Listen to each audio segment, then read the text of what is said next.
Nobody cares about your business. My plan comes first before anything else. My daughter's birthday parties are the biggest priority. If you don't get her gifts right away, I'll ruin your daughter's funeral." A deafening yell from my mother-in-law made me regret picking up her call, especially at a funeral. I was shaking with anger. "My name is Amy. I'm a housewife in my mid-40s with a high school-aged daughter.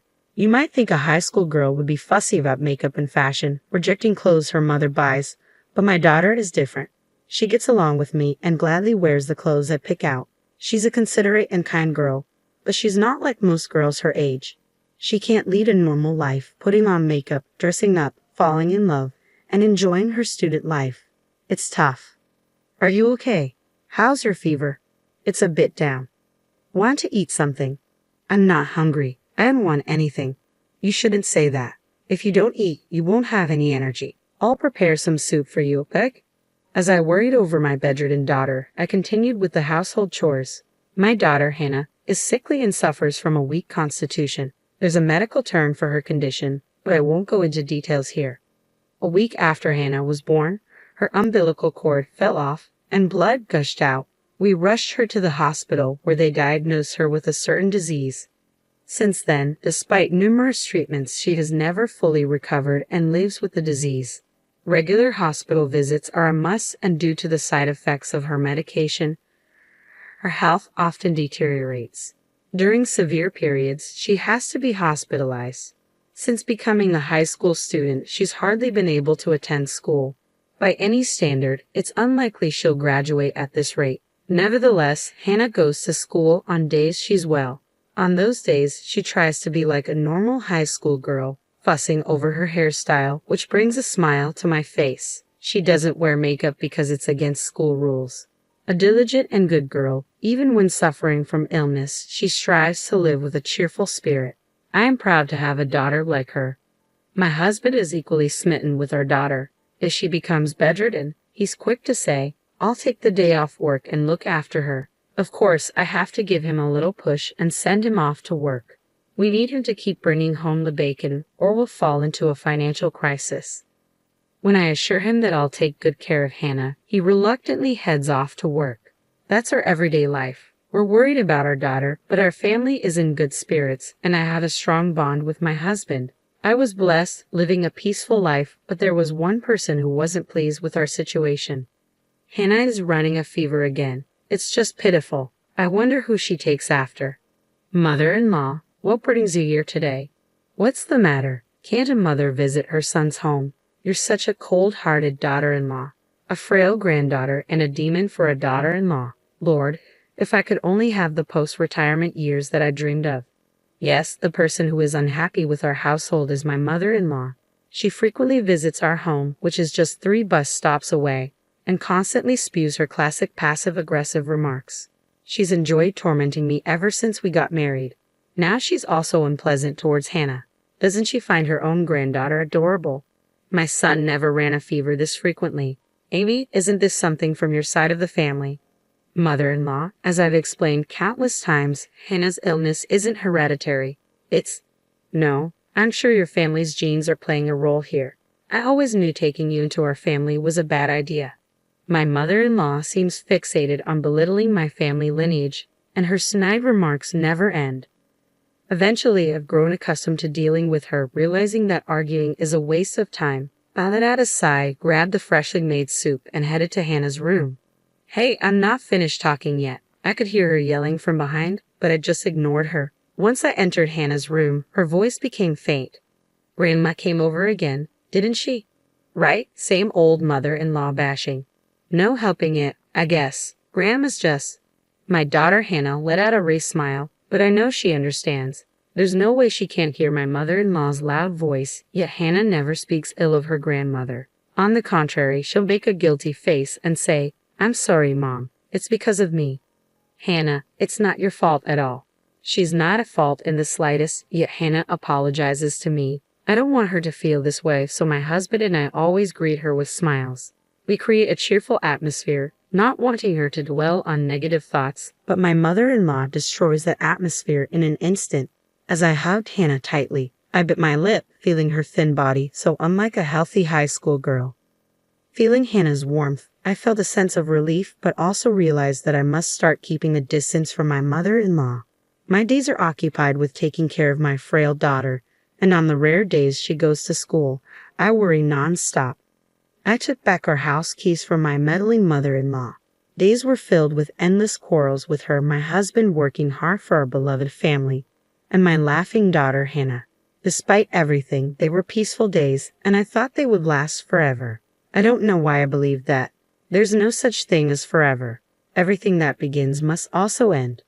On a rainy summer day, Hannah fell ill amidst the unrelenting heat. The doctor looked grim as he reviewed the test results. I held my trembling daughter in my arms, and then she was admitted to the hospital. Summer vacation had begun, and by the time it ended, Hannah was still in the hospital, still receiving treatment. Those were incredibly difficult and painful days. Hannah looked like she was suffering so much. Even so, I believed she would recover. She would surely get better. More than anything, Hannah herself believed that. But Hannah passed away. Dad, Mom, I love you. Those were her last words before she embarked on her far-off journey. Looking up at the dreary sky as the autumn rain continued to pour, I was in tears. The tears wouldn't stop. It was raining during the funeral, too. It felt like the sky was crying for me as I was too busy to even shed tears. The tears I shed on the day Hannah passed away have now dried up. I was that busy. My husband, too, had taken time off work and was rushing around. I was swamped with contacting relatives and Hannah's school. That's the only way I could cope. I couldn't stand it unless I was busy. The loss I felt from losing Hannah was that immense. Many people came to the funeral in the rain. Even though she didn't go to school much, many of her friends came to pay their respects, and they all cried. There were kids who screamed and cried out in disbelief. Some broke down, crying, saying they would love her forever. Watching them, I felt a perverse sense of happiness. Everyone loved Hannah. Knowing that she was a child who was so loved, I couldn't help but feel happy. Many people spoke to me, and they all praised Hannah. My parents hugged me as they cried, and I couldn't help but break down in tears. It was then that my phone, which was in the pocket of my black funeral attire, vibrated. I had my phone on me in case someone needed directions to the funeral, so I quickly stepped away from my seat and looked at the screen. The caller ID showed it was my mother-in-law. My father-in-law had already passed away, and although I had contacted my mother-in-law, she hadn't come to the hospital during Hannah's final moments, claiming it was impossible because she was far away.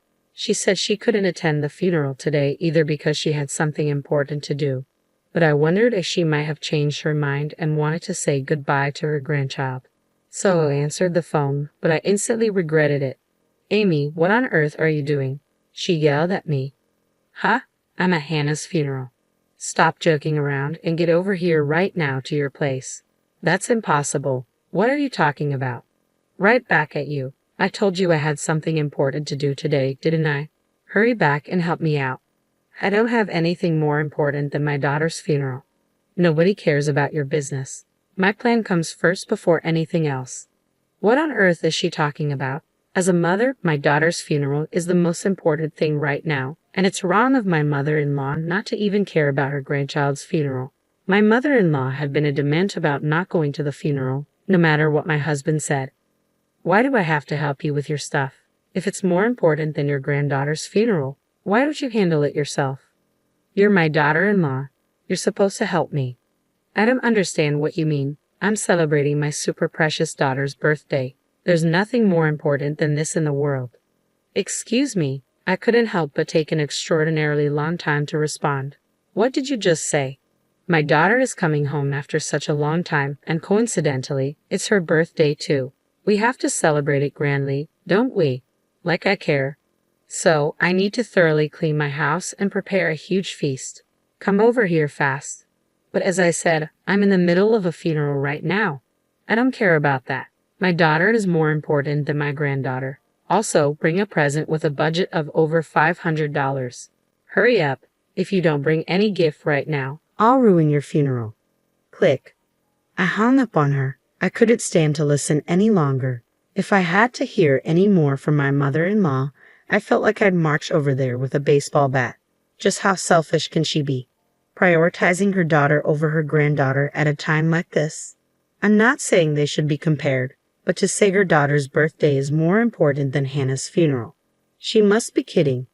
I told my husband, Mike, everything that had happened, and we decided to ignore her. Mike tried to contact Sandy, but either she was still on the plane or we just couldn't reach her. Pulling myself together and regaining my composure, I returned to shedding tears at my daughter's funeral. The day after the funeral, Sandy visited our place. She had read Mike's email and flew here right away.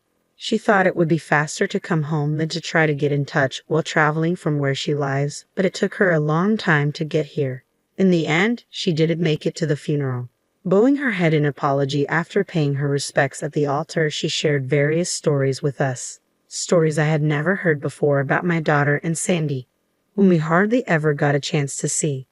Listening to them, I found myself reminiscing about my daughter when she was little, and once again, I started to cry. In the end, my mother-in-law didn't even bother to come to pay her respects.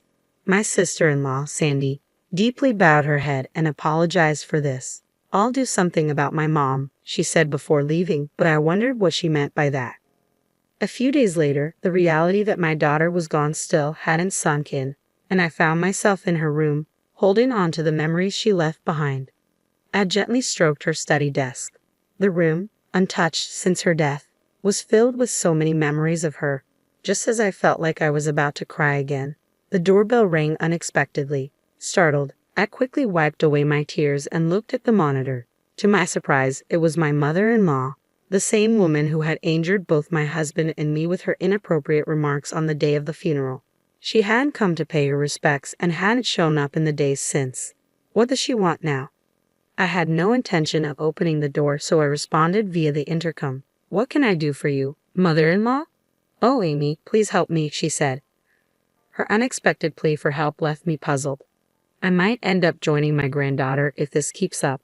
"Please help me," she exclaimed, saying something unthinkable.